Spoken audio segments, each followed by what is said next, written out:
And can you make Elizabeth co-host, Kevin?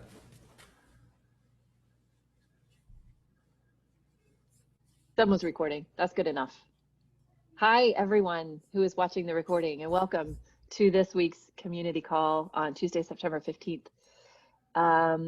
We're going to jump right in because we have exciting things going on in the CHAOSS project. Very, very exciting. I saw there was a little mini thread about changing the word programs to initiatives. So I think that's what we're gonna do. Is that right, Matt G? Yeah, I think so. So my only thing was we have this term called programs, which is like the D&I badging program, and the community reports. We kind of put those under programs, and then we put it on the website, and it seemed so functional. Like the link just didn't seem very cool. You know what I mean? Like across the top. It didn't seem very inviting for people to possibly request a D&I badge or to possibly request a community report. So we were just thinking what a different heading could be. Does that make sense at all? I could share my screen and just show you. It's probably really not that big of a deal, but yeah, I think it's fine. So here, initiatives. Yeah. It used to say programs, which just seemed so, again, functional. I think that looks awesome, and we already have one launched. So go us. And that is, of course, the fabulous D&I badging program that launched today, minutes ago, officially was merged into the website. So there's the blog post if you all want to go read it. And I think that the Twitter account will grab that automatically. So when you see that tweet come out, if you would not mind, but to help us spread the word and help people find where they can choose to submit their event for a badge, that would be fantastic. We would really appreciate your help with outreach on that because we want a good response.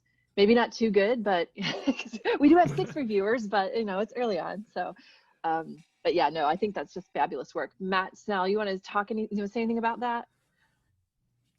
I really just want to say thank you to everyone who's been a part of the D&I badging initiative, and that I really appreciate. Even if you've just kind of touched the project, talked about something that could be improved, you've really made a big impact on this program and initiative, and hopefully we'll see some improvement in the community as a result of that. So I just really appreciate all of you for that.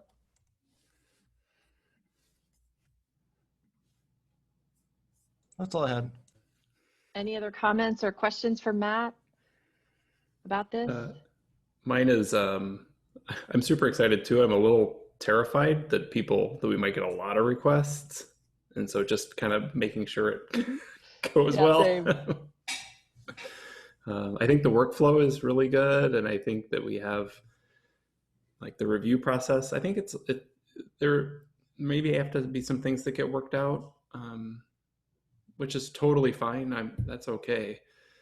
We did put on there that we request a 2-month lead time if an event is gonna request a badge, so that we don't get like a week, 5-day request turnaround. I just don't think we could do it. And then I do think we're gonna need more reviewers as this goes on. So maybe in the outreach stuff, Elizabeth, we could also say, and don't forget, you can always be a reviewer. You know. Yeah, 100%. And if someone is considering being a reviewer, but they're maybe a little unsure of, you know, how it kind of goes, there's a great process that Matt has set up for onboarding reviewers. So we're not just gonna, you know, throw you out into the wilderness alone. With this, we will definitely guide you along the way and help you review. And so don't be afraid to do that. Is there, what would you think about putting a little advertisement on our participate page? If someone comes to CHAOSS, wants to get involved, they find the participate page, and then maybe we have a panel for become a badging reviewer. Yeah, I think we talked about that in the blog post, and we can probably just kind of port that as because we have a really good section about that that we can just put in its own kind of section, like you said. I think that sounds great. I think that participate page is already getting pretty loud. So I would give that some considerable thought before adding any more things to it. I think right now Matt Snell has that information at the top of the badging program page, so it's definitely there. I think it might be even a better place to add it to the, I don't know if we have anything specifically about reviewing for the project on the initiative CNI badging page. So that should be something, that could be something we put near the reviewer list. So, hey, if you want to add yourself to the list, go to an orientation meeting with me or someone who's a maintainer, and then you just contact this person to get started or fill out this Google form. We have a lot of ways you can get started as a reviewer, but If we're needing reviewers, we can also make a call on the front page, a call out on the front page for volunteers on a temporary basis or semi-permanent basis.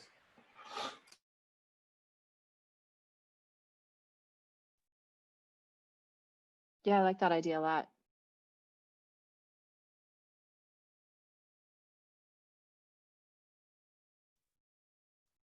I also want to say thank you to Kevin because I don't know how you do it with the web page. The more I discover that is on the website, the more I realize you have to maintain. So yeah, I also wanted to thank you for that because you've been diligent in updating it. Thank you. All right, let's move on to our next item, which is the community report launch, which will also happen imminently because we are absolutely ready to go with that. And if anyone here is newish and isn't quite familiar with that process, essentially we are offering to run a one-page report for anyone that wants one.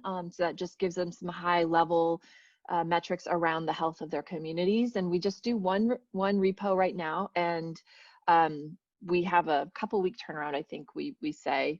But we will be launching that probably tomorrow, I would imagine, since we did the DNI badging today, that would be probably a lot. So maybe tomorrow we will be launching this community report, and that's also very, very exciting.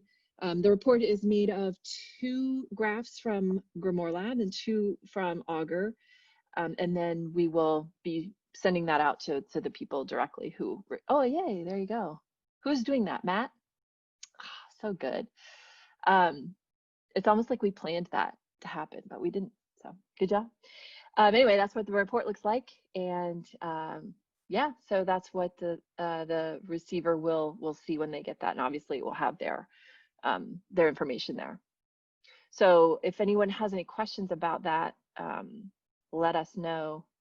There should be, I think it's already live on the site, but there's a form that people fill out that, they provide all their information. And we kind of give little teasers as well as if, if they want more information about CHAOSS or if they want more metrics in the future. So we're also trying to get some insight from them as to like what's important to them and why they want to see the health of their community. So we're kind of also hoping to get some more insight around people who are submitting these reports as well. And really the goal is for them to want to dig in deeper on their own with using more of our metrics and implementing them in their process. So it's just kind of like a little teaser for them. Anybody have questions or comments, anything about that? I'm also terrified about the number of requests that might come in. So we'll see. Yeah, so that will be another one to watch for probably tomorrow again. To just watch, if you're a Twitterer, then you can retweet that. It would be greatly appreciated. Maybe if you have a lot of followers, maybe don't do that. But if no, I'm just kidding. We would love any help you had in outreach. I've dropped some notes into the Google document page as well. We do still need some help with the design and editing that the CHAOSS report form webpage.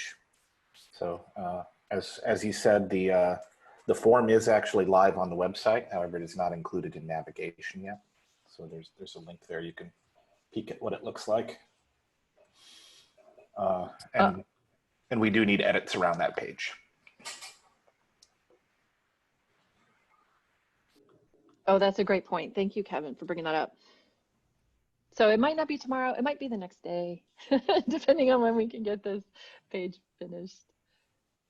But yeah, the next few days. So, Kevin, can the form not be gray? So that was a design choice that they made. Yes, the form cannot be gray. We can go in and edit that fairly easily. But that was a design choice that came from the team at the Linux Foundation that made the form. So that form code is on the website there as well. So anything in that form code can be edited there. And I will say, if you're, I think Matt Snell did a really nice job on the design of the diversity and inclusion form page. So if you're looking for insight on what this page could look like, check that out. I have one question. Is the form, is it active, or would you be able to use it right now? If I fill out all the fields? It is active. Okay, just checking. So I've tested it. I've tested it and it appears to work. So yes, once you submit it, we'll receive the emails at the back end. That's nice. And then did we double check that the process we have in the handbook is the one that we finally decided on, just so that we have one place that we all agree on? I haven't checked that. Okay. So far, right now, my understanding is once anyone submits the form, it'll go to this Cauldron team and to the Augur team to generate the graph, which will be sent to me, and I'll compile the report and we'll submit it. And we also want, aren't we gonna, if somebody says that it's okay to share their report, aren't we gonna put it on a GitHub repo? Yes. And we have that, I think we have that all set up, so. Yes. Okay.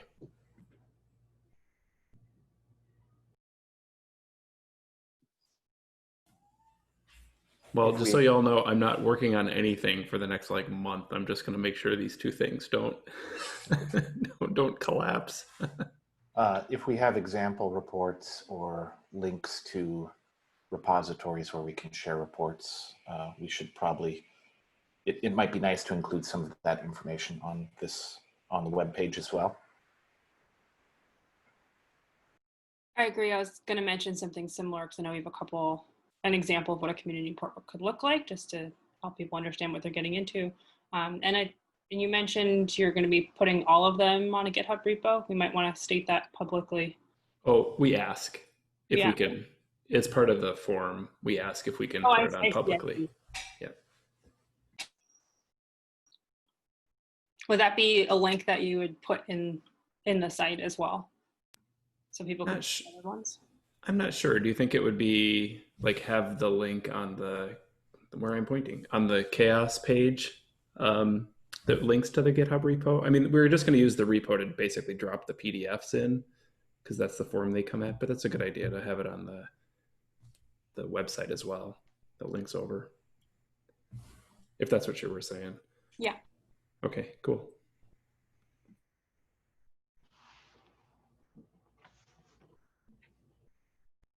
So I'll make Kevin, I'll capture some of that so that that form at the top of the community reports page kind of expresses that. Like, here's some sample reports, you know, here's a sample report and here's a link to all the reports that have been generated to date or something along those lines. Sounds good. Also, if feel free to create new markdown files if the content is separate. So the website is kind of laid out in kind of modules or components, so it doesn't all have to be in the same markdown file. Gotcha. Okay, sounds good.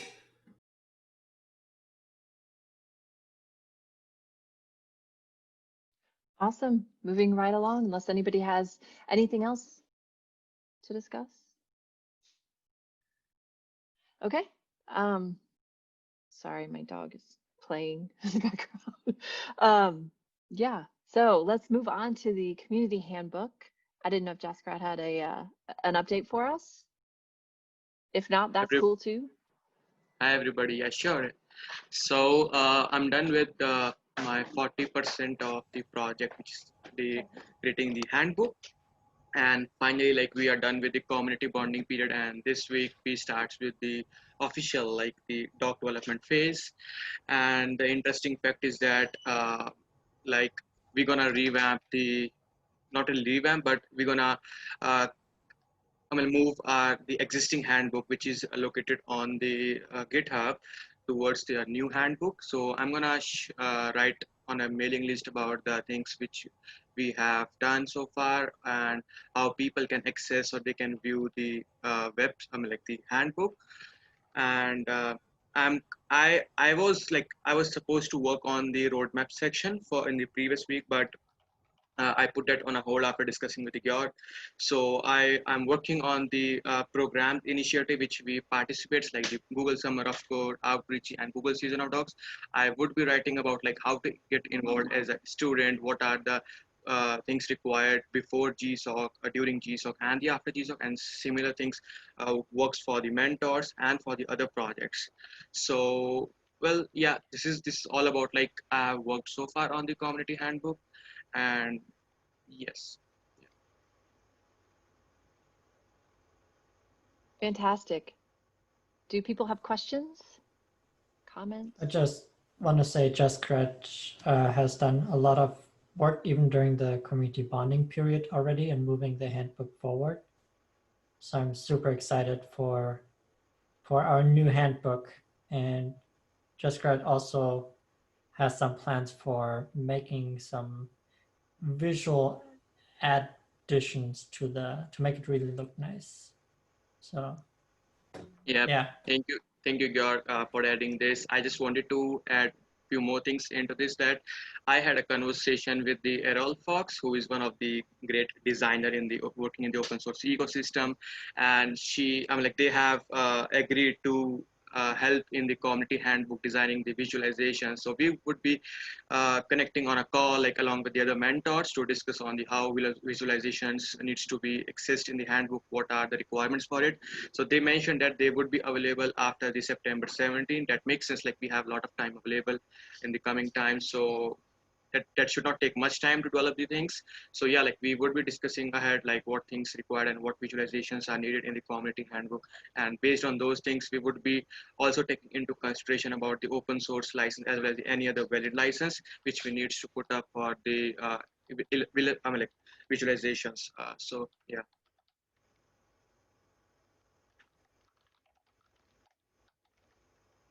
That's really great. I did not know that. That's awesome. Thank you. Any other questions about the community handbook? Mine is just a comment. I love how it's looking. I really do. So great work. Thank you. All right, well, let's move along to Chaos Cast. I'm pretty sure Georg wants to talk about that for a minute. So for Chaos Cast, we have been partnering with the CodeFund podcast network, and then CodeFund shut down and the podcast network regrouped as Rebase FM. The problem is that they couldn't make it sustainable in the 2 months or so that they were working under this new name. And so they're shutting down as of this week. So on Friday will be the last Chaos Cast episode that we have supported through this group. The nice thing is they provided funding, they sought out sponsors, they provided the audio editing, the show notes, all for no cost to us. We just included the sponsor message in our podcast. So moving forward, without their support, we have to choose how we want to continue. And we've had some conversations with the CHAOSS board and the podcast organizers. We would like to continue the podcast. Hiring the same person who's been doing our editing so far cost us $160 for one episode to have the audio edited and the show notes created. And we think it's worth the money. We just have to find the money. So now the question is, how can we have enough money to pay for the podcast? And so if you're looking in the show notes, I put in a proposal for reaching out to all of the people who are very fond of CHAOSS to ask if they have any money that they can give to CHAOSS to sponsor the podcast. And I'm proposing 4 sponsorship levels with different levels of perks for that.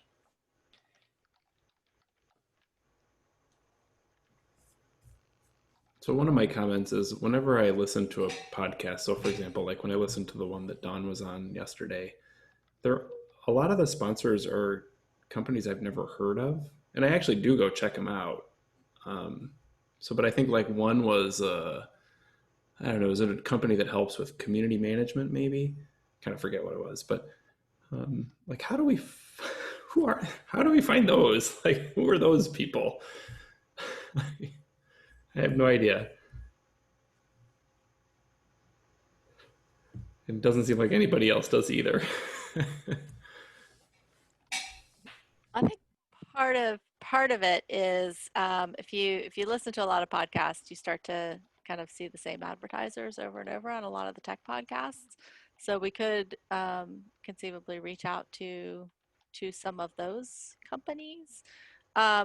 But I think in general it tends to be companies that are sort of in the same space, right? So companies that are doing something that's in some way related to open source project health, open source metrics. And right now there are a few of those, and we tend to tap them for sponsorships for other things. And they're small companies without a lot of money. So we're in kind of a bind. I agree with that. I do like the idea of getting sponsorships. Do we have this in like a blog post or something that we can share, like retweet and things? Not yet. I wanted to discuss this with you all first, but I'm happy to put it in a blog post. And yeah, that's a good idea. Can you share who we have for a sponsorship so we don't reach out to the same folks? We currently, I don't think we have a registry or anything. The community bridge.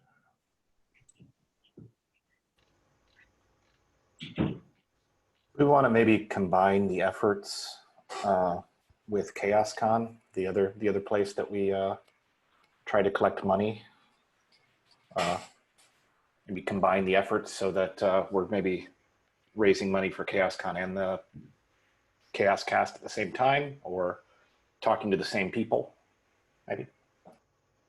If we created a sponsor prospectus, we have one for CHAOSS.Con, so we could add a page for the podcast, and then we could even add a 3rd page for our outreachy mentorship. Those are all the things that we are seeking money for. Although I'm not sure we should look for money for CHAOSS.Con, given that we don't know when we're going to do another one. I would almost remove that from the sponsorship prospectus until we know when we're going to have one. Because FOSDEM's virtual, so I don't know that we'll do one. Yeah, we may want to start doing some community hackathons around metrics, or topical, some kind of virtual something on a lightweight basis. Maybe not CHAOSS.Con like we had it, but something. You mean like a Because, podcast? well, a podcast is helpful, but I'm thinking something more conversational. You know, last year in FOSDEM, we got a lot of open source scientific software folks, and you know, it's some way of opening the community. Like maybe we could do it with some of the technology projects. Like maybe Augur could do a hackathon, like an open hackathon for a day or something like that.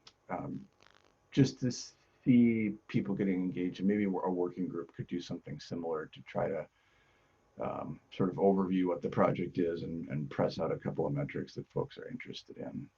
So I'm thinking some along the lines of some kind of more lightweight, synchronous, small scale sub event, like not, it's not the kind of thing where we'd have all people in one place, but it would draw smaller crowds to specific niches.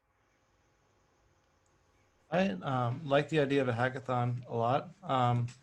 When I was looking for jobs and internships early on, I was going to a lot of hackathons or events like that. And there's a big difference between a hackathon that's trying to get contributions from people and a hackathon that's trying to engage people. And I think that distinction also needs to be made if we do something like that. Yeah, agreed. But I also think we could do in this virtual environment, we could do a hackathon probably without any sponsorship at all, right? I mean, to do it in a virtual environment, I don't know that it would cost us anything. If we wanted to send swag or something to people, we might have nominal costs, but certainly the cost would be less than in an ordinary environment. Yeah. I do want to step back for a second. I have a recommendation for the sponsorship tiers that we have. It looks like they're geared towards organizations, and that makes sense. I also would recommend having some sort of sponsorship, or like individual contribution kind of levels as well, because I've individually contributed to this kind of stuff, and I just think that it would be good to have that in a structured way. I think that's a great idea. Even Mhm. just something simple like, you know, kind of like what a lot of podcasts use Patreon for something Yeah. like this, where people can contribute just tiny amounts to give something back for something that they enjoy listening to. I've also seen sponsor an episode or like by episode level sponsorship tiers as well, which is something that just I'm throwing out there too.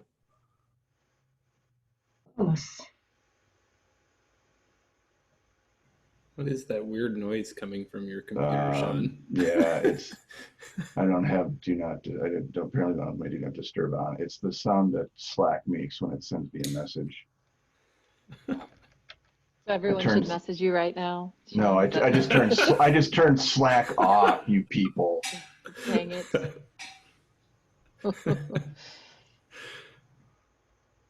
I like those levels, Matt and Georg. I also think, you know, if an open source project wanted to put a, you know, sponsor one or something, like I think that would be a potential too.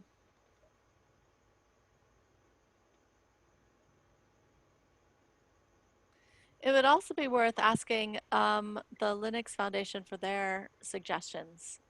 If there are people that they know who would sponsor something like this, or people that might be interested. Mm-hmm.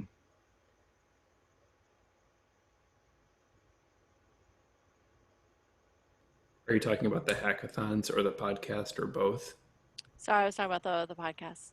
Okay. Yeah, that's a good idea.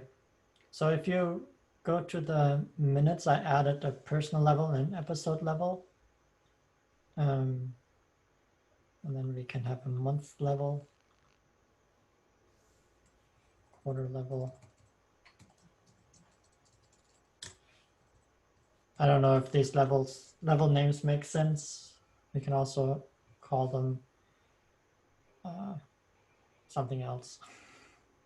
And then would we update the prospectus to include all of these possibilities? I think we're So going we to just go have with one prospectus. I thought we were going to go with the blog post just have a blog post for these. Okay, I think my original point was rather than having these individual groups doing the fundraising independently, perhaps we could have some sort of concerted CHAOSS effort or a group that was focused on sponsorship. As it doesn't make sense to have the podcast people trying to raise money and then outreachy, we're trying to raise money for that separately. It kind of I makes agree. sense to have one group doing it or have kind of a focused effort at it. I agree. Yeah, it's easier to raise money for the general cause and maybe highlight some of these different things at different times. I like that idea too, but I do think we should keep the podcast and anything else separate, because I think that's I think more effective to say, oh yeah, here's the podcast, like it's its own little thing, and then we also have this other thing, and then this other thing. But so I think if you put it all on one giant prospectus, I think it's just going to get unwieldy. But I do absolutely agree that we could have people that just focus on fundraising in general. I would add to that, like people doing the general fundraising, but then during the raising, they have a focus area. Okay, right now we are more focused on donating the revenue for the podcast, or maybe for like when the community outreach times comes, we can like focus on that area. Yeah, I agree, because the podcast is time sensitive right now, and so that should be the focus, I think. So let me let me think about this too. I think the CHAOSS project is also in a unique position that we do have an opportunity for grant funding support, has played out well in this project in the past. So we may also think, I'm a little with Don. I don't always like reaching out to the same people. I think we need to be very conscious of that. So thinking about how we can maybe broaden those efforts to include not just organizations, but also funding agencies as well.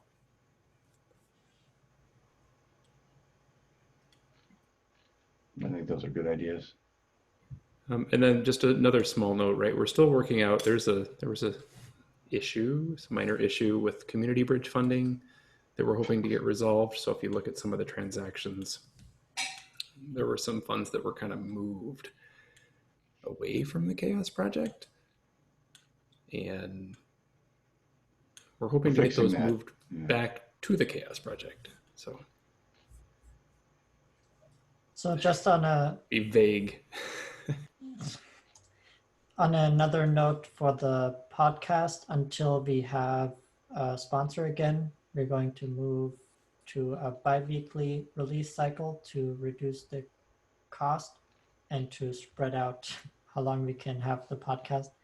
And we have 3 episodes planned or funded as of right now, but then we would deplete Community Bridge. Well, if we can get the community bridge issue resolved, then that should give you plenty of lead time for a while. Right. Yep.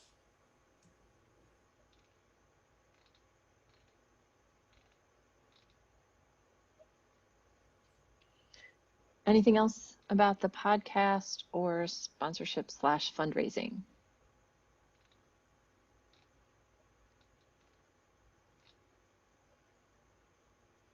Okay, let's move on. So the next one, so Sean and Matt and I were just chatting, and we were talking about the vision of open source in general.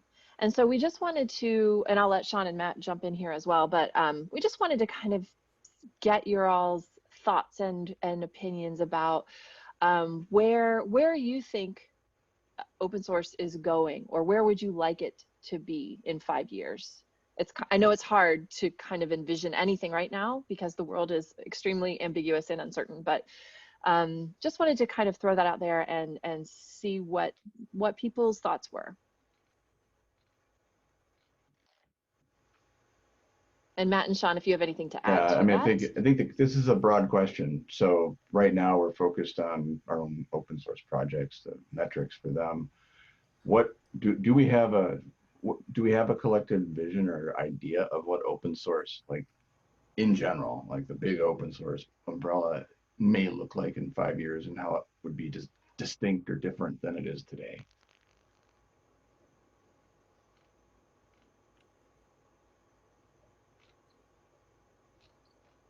I feel like there's many possible arms of this conversation, so I'll just throw out the first thing that comes to mind, which is the move away from software as the focus of open source. And that I think even this project is an example where you can use an open source like collaboration model to talk about something that isn't software. We're talking about metrics. And we have hardware that's emerging more in terms of open source hardware projects and communities.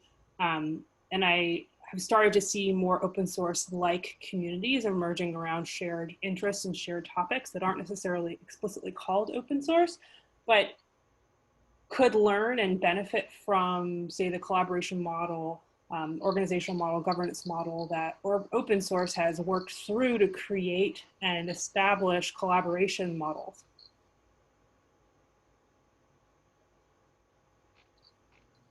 So you're open production in general, I think is. Yeah, so like right now open I feel source like is not just software. Yeah. Like that's how we would see it differently. Like we wouldn't think of it as only a software thing. We would recognize open practices writ large. That's the thought. Yeah, I mean, Ruth just Ruth had something next, I think.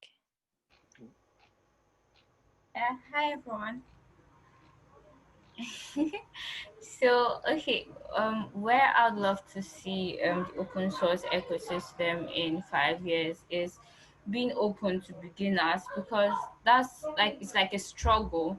So a beginner completely new to tech. So I'll give a scenario. So sometime last 2 months, saw an open source project and I wanted to contribute to the project, and on one of the issues, I think someone was finding it very difficult to understand the issue. And one of the maintainers actually made a comment and said, um, this project or this issue is open to beginners in open source and not beginners in tech. So it was really very, very upsetting, because I have had issues where I've struggled to contribute to a project because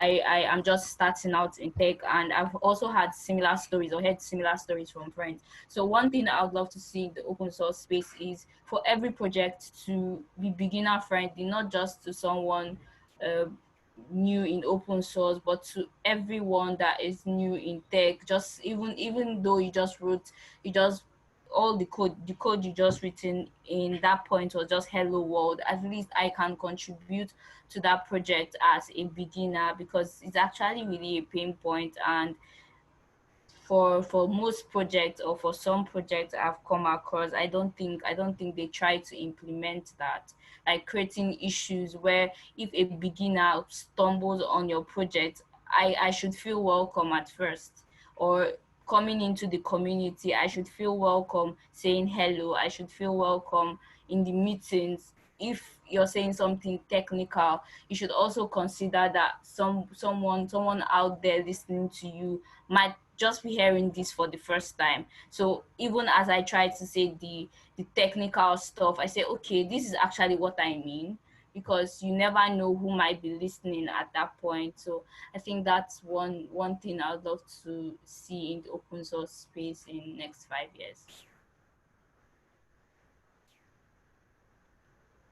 If I could give you like an idea of how much I appreciate what you just said, I can't, but like I really appreciate it.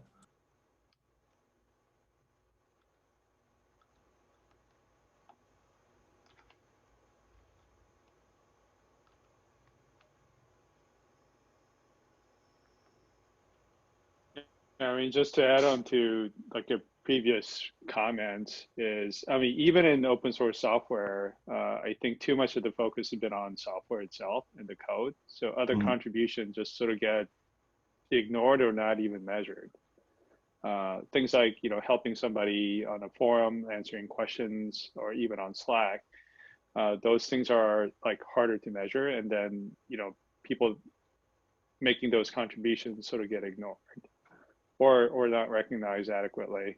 And I I think like I've seen a lot of like companies that are getting started. I talked to just one yesterday in San Francisco that are trying to look at measuring ROI and in like non-code activities, which is good to see. I think a lot of it is still manual, but I think all of us has to sort of move away from just looking at only like what's happening with the code in the repos.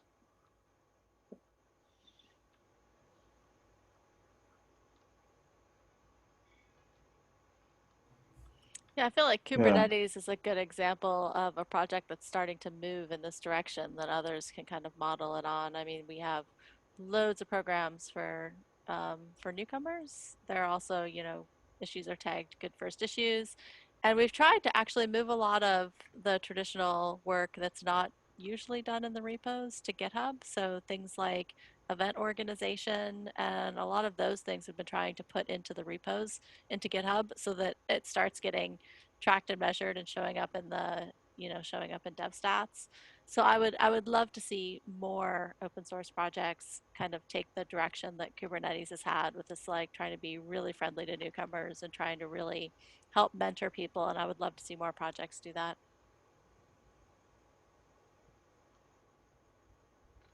OpenStack was also doing a lot of activities in that space and just kind of, on one hand, trying to make sure that we not just have a developer community, but we also have a user community, creating feedback loops and things like that. So kind of encouraging the community to organize events or go to other events and speak and all these kind of opportunities, and trying to ensure that these also count as contributions, because not everyone is a developer or not every person is writing code, but there are so many other ways, like organize a meetup in your area. That's also a contribution that is really easy to overlook, but it's also really important to build local communities as well, and making sure that people are aware who are the others in their areas and these kind of things. The other area where we also try to put a lot of effort into is, for example, translations, like translating the documentation into various languages. And that's also an area where the contributions are really valuable, and again, has practically almost nothing to do with the code itself. So there are really a lot of good examples. I'm not sure that we can automate everything in terms of metrics and measuring all this. Like, I know that there are a couple of communities doing, for example, contributor awards periodically, and that's practically human input to recognize contributors, code contributors or non-code contributors. It really doesn't matter. But those people who are putting a lot of work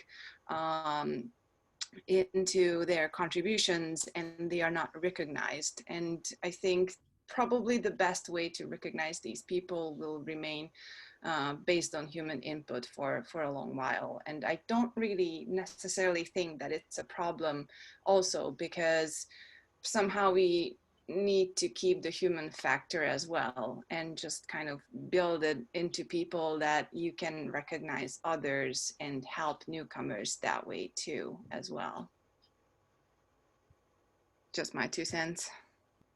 The other trend that I think we've already been seeing this over a number of years, but I see it sort of increasing in intensity, is the corporate involvement in open source and more people actually getting paid to do the work that they're doing within open source projects. So companies sponsoring people to do a lot of the work within open source projects. And with that, I think the other piece of that is, these companies coming together and working together in big foundations and donating projects or contributing projects to, like the CNCF and the Linux Foundation.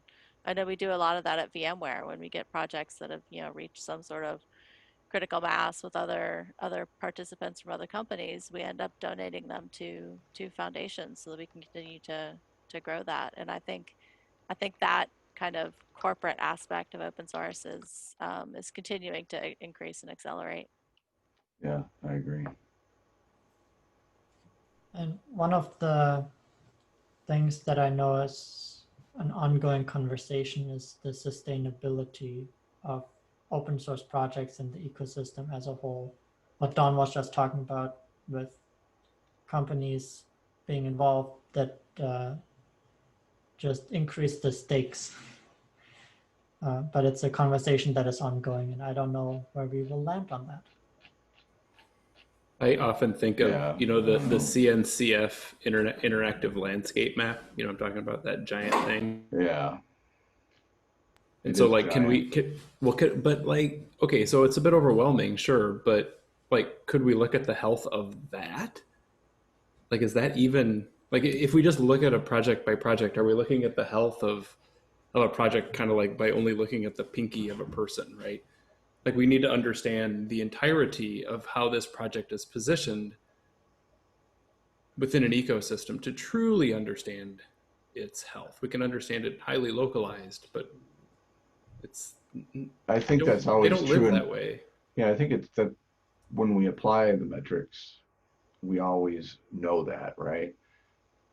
So you're suggesting that somehow what do we do that we're not doing? You know what I'm saying? Like, it's widely recognized when we actually do it that yes, these things all exist in a context. I'm not following the goal. Well, just understanding that projects don't live in isolation. Right. Looking at the health of a project just by looking at its repo. Yeah. Or the contributions around kind of just that repo. That doesn't probably tell you not very enough. much. Correct. Yeah. Yep. Okay. All right. I'm following now. One thing I think that's interesting to look at is the social good that comes with open source, and like making sure that that piece doesn't ever get lost. If corporate is doing more and more, like is that a piece of open source that is beautiful and wonderful and magical that's going to get lost in the fray? Because nobody, like, there's not really money in that. And so like that is something that I would want to keep an eye on personally. Like my personal feeling is that it should be a balance. It should be a diverse landscape of different types of open source projects, just like it should be a diverse landscape of contributors of all from everywhere. And so like, I don't know how you measure that piece, but that is something that I'm personally interested in. Yeah, I agree. I'm interested in that also. At the State of the Source last week, there were 3 other things that I took away. One was patents. That's a still ongoing conversation or danger that is looming over software patents specifically. One, Toby Langel had mentioned constituency hierarchy. Who are we actually building for, and who is our ideal person that we're building for or working with? And the third one is the corporate engagement that we already talked about. And specifically having like a B Corp certification or an ethical open source contributor brand, like a fair trade mark that companies can get for being good citizens in open source.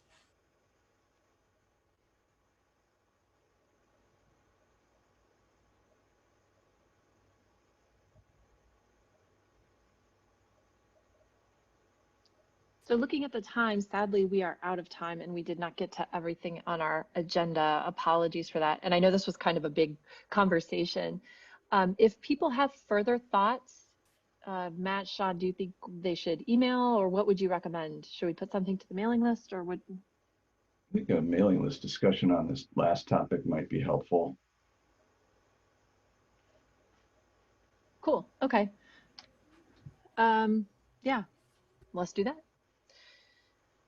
And then we will get to attribution and Hacktoberfest next time. Is that okay? Whoever put those on the agenda, is that all right? Okay. Yep. Hacktoberfest, I think, will start in October, obviously. So I think we'll have time next week to talk about that. So awesome. All right. Thank you so much, everyone. That was a really fantastic conversation and a good meeting. And I appreciate all of you very much for showing up and taking your time to be with us today. So we will see you next week. Thanks, everybody. Yes. See you next week. Thanks. Bye-bye. Thank you.